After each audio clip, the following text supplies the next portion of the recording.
welcome back to Cyberstuff XR. In today's video, we're going to be ranking our most anticipated upcoming video game releases for 2023. From Starfield to Hogwarts Legacy, it's looking like a pretty good year. So without further ado, let's see which titles we're most excited for. Beginning with Hogwarts Legacy, I am super excited for this game. I mean, it's been delayed for about 2 years at this point, and everything about it I think looks really good, and hopefully it won't be a disappointment, because from what I've seen from gameplay and trailers as a whole, it seems really good. I mean, the ability to pick to be good or bad, and I mean, I saw even random things like having pets and making them homes. Like, it seems really in-depth. Yeah, I mean, Harry Potter fans have been waiting for so long to get a proper Hogwarts Legacy RPG sort of open world, choose your own adventure type game, and we almost got that with that terrible mobile game a while ago, but now, hopefully, Hogwarts Legacy will deliver. We've seen quite a bit from this. They haven't been shy with showing stuff. We've seen a lot with the combat, again, how you can be good or bad, choose your destiny, and it seems like it could be very replayable as well.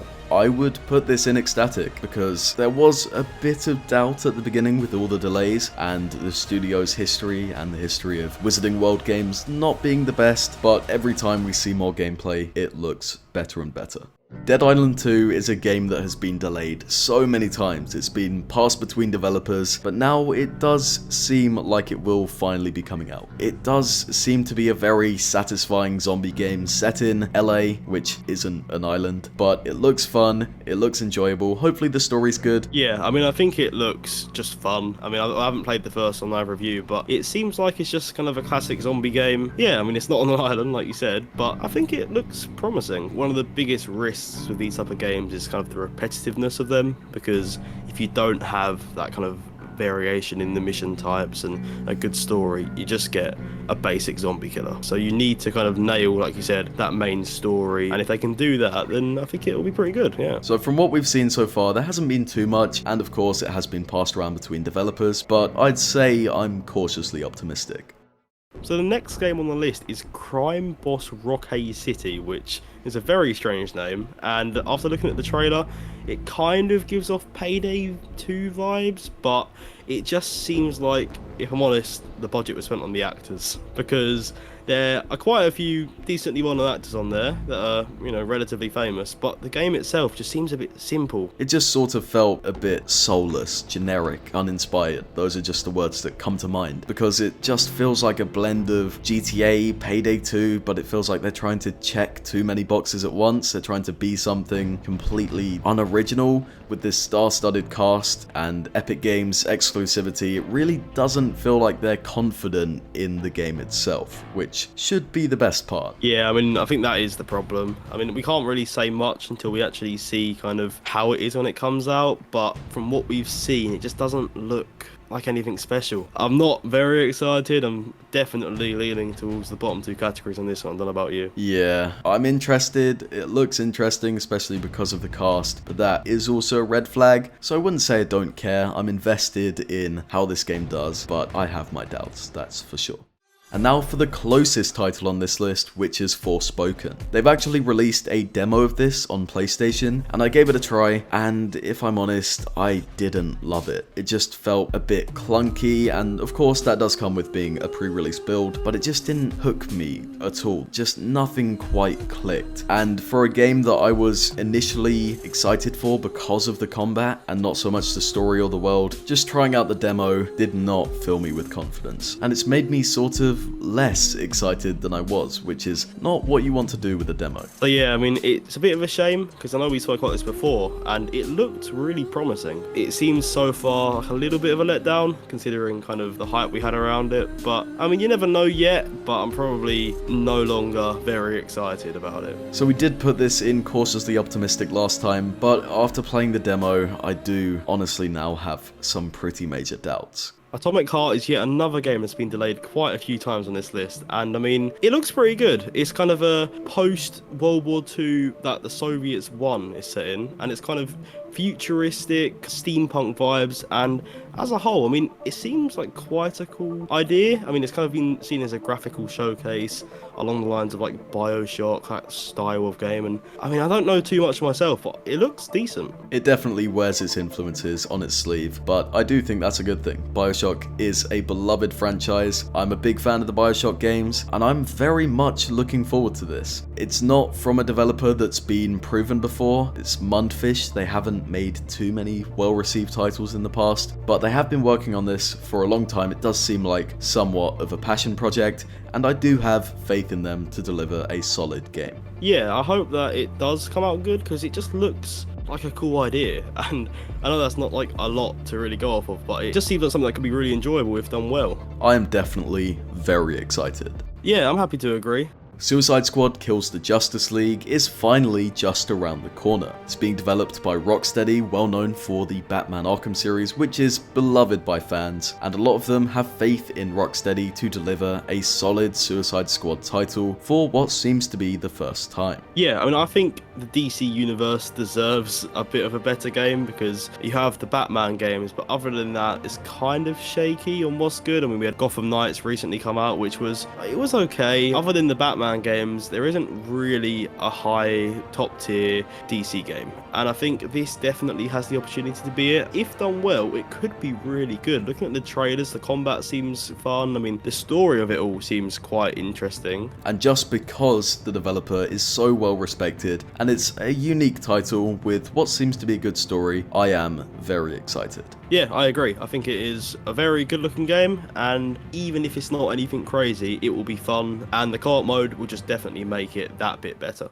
Another anticipated co-op game is Redfall, and I mean, it's developed by Arcane Studios, which produced the very well received Deathloop, which personally I played and I really liked it. And as much as it was a little bit repetitive at times, as a whole it was very good, and I think if they can kind of take some of the benefits they had from that game and push it across to a co-op format, I think it could be really successful. Right, and Deathloop was a very ambitious title. I think Redfall is a bit safer in that aspect. Definitely. I mean, it's kind of a vampire hunter, which is a little less unique, but still out there, and I think it has a pretty good chance. I mean, I'd definitely say at least optimistic, if not higher. Right, so because of our immense respect for the developer, I am very excited. The long-anticipated remake of Resident Evil 4 is finally just around the corner. Following in the footsteps of the remakes of Resident Evil 2 and 3, it looks to be a very enjoyable and faithful upgrade. Yeah, and I mean, despite the kind of negative remarks some people say about the third remake, I think as a whole, they seem pretty decent. And I mean, I know you enjoyed it yourself, and I've seen quite a lot of gameplay. I watched a playthrough of it, and I think they look great. And I think if they can just pretty much follow suit with Resident Evil 4, I think it's going to be fine. Yeah, and they can learn from the mistakes of Resident Evil 3, which, like you said, was still an enjoyable game, but was definitely not to everyone's taste. Yeah, they've got lots to work with, and I think as long as they've put the right amount of effort and time in, I think it's almost definitely going to be at least to a fairly high standard. And I think for that reason, I'm relatively excited, because I believe it will be pretty decent. But what about you? Yeah, I can say that I'm very excited.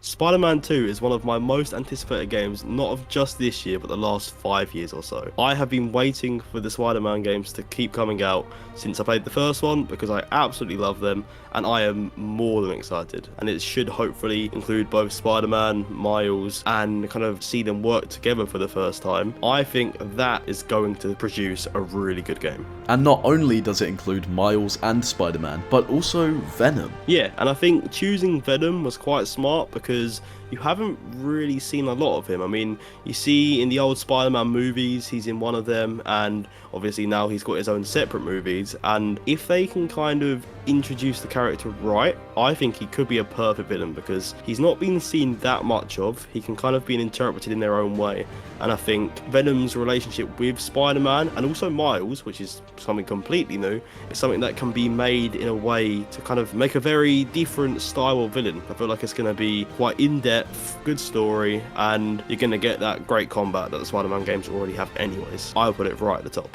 Many years after the launch of the original, Sons of the Forest is the sequel that many have been waiting for. It's the evolution of the survival horror story established in the first game, and it looks to be a considerable upgrade. Yeah, I mean, we're lucky to have played the first one within the last year, meaning that we haven't had to wait nearly as long as the rest of the people that have been waiting. But it just seems like all the good parts of the first game. You've got that survival aspect, co-op, you've got the horror, which I think could hopefully stay just as scary. I mean, we've got the introduction of guns and electrified weapons now, which I think, as much as that's really good for the survival, you don't want to take away from the horror too much. I think the success of this game will come down to the atmosphere. Can they introduce these higher power weapons while still keeping it terrifying and making you feel stranded and abandoned on this island? I think that is the core. And if they manage to do that, I think it will be very, very enjoyable. So there is a risk about the survival horror aspect. I'm not sure if the new weapons will detract from that. Since we haven't seen too much, I will go cautiously optimistic because I am excited, but I have my doubts.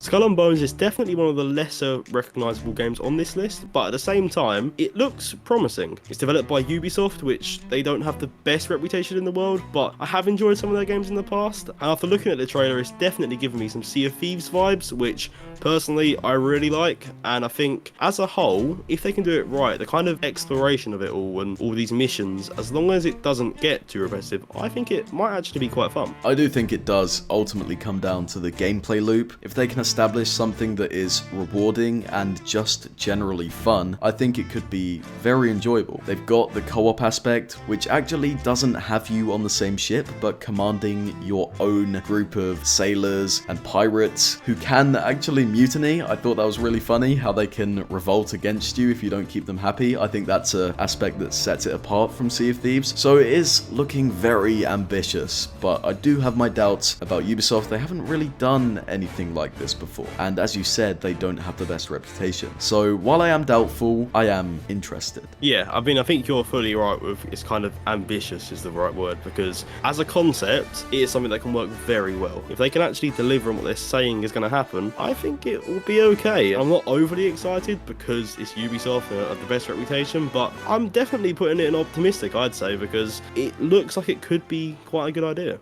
Starfield is perhaps the most ambitious title on this list, boasting 1,000 different planets to explore and tons of characters and locations to discover across the universe. This is definitely my most anticipated title on this list, but I'd be interested to hear what you think. So yeah, I mean, I know this is your favourite one on here, but for me it's up there because I've seen how, like you said, ambitious it is, and I think if they can nail it correctly, it could be incredible. Like I said, the open worldness of it all is just kind of mind-blowing. The amount of dialogue that's recorded for it, the amount of things to collect, see, explore, that is quite crazy to think about, and for that reason, I still regard it highly. But for me, it's still not above the likes of Spider-Man and what we're going to get onto later, Breath of the Wild, but I still think it looks very good, and I think if it can be done well, this could be seen as one of the best games that we've seen. Definitely. And coming from the studio Bethesda, they have had their hits and misses, but overall they are well regarded, and we've seen they can create massive worlds in Skyrim, Oblivion, even the Fallout games, so an open world of this scale from Bethesda is definitely very compelling. Yeah, the whole freedom of it all is really what makes it what it is, and I mean, there's just so much you can do. I mean, I like the idea of the base building and kind of having your own crew, almost like staff that work for you, that you assign jobs to, and that immersiveness of it all is kind of what makes it for me. I am skeptical because it's so ambitious, but they have achieved it before, like you said, with Skyrim, and I think it could be seen as one of the best games that we've seen just of all time. And if you can get right a formula of a game like this, then you're just going to have players that can play for hundreds, maybe even approaching thousands of hours, which is a task that most developers just simply is unimaginable. But Bethesda has done it before, like you said, with Skyrim and Fallout 4. So I do have faith in them. Again, slight misstep with Fallout 76, but Starfield definitely seems like a passion project for them, and I'm very much looking forward to it. And that is why it will go in ecstatic. After the massive success of its predecessor, The Legend of Zelda Tears of the Kingdom is arguably one of the most anticipated games on this list for the general public as a whole. The first game was so well received. I mean, I think it won plenty of Game of the Year awards. It won many, many accolades, and it had reviews of 10 out of 10 on nearly every website you check. And I fully agree with this. I mean, I played it back when it came out on the Switch. It's why I actually got a Switch. The open worldness of it all, you can just kind of go anywhere you want. And I mean, I know you know a little bit about this. Yeah, I can appreciate the massive freedom that it gives you just to explore pretty much anything. Anything you can see, you can go and interact with, you can look around, you can find secrets, collectibles, and this really shows just how meaningful the evolution to a fully persistent open world has been. Yeah, I mean, I fully agree. And I think it's not just that, because I think the whole story of it all, I mean, I'm personally massively invested in its kind of subtle storytelling, but it is always present. And I think the second one, which is going to be built on the same engine, I think it's definitely a massive contender for a Game of the Year, as long as they can recreate the success that the first one had. And I think, although it'll be difficult because of all these other amazing game contenders, I think it has a massive chance of being the best game of the year.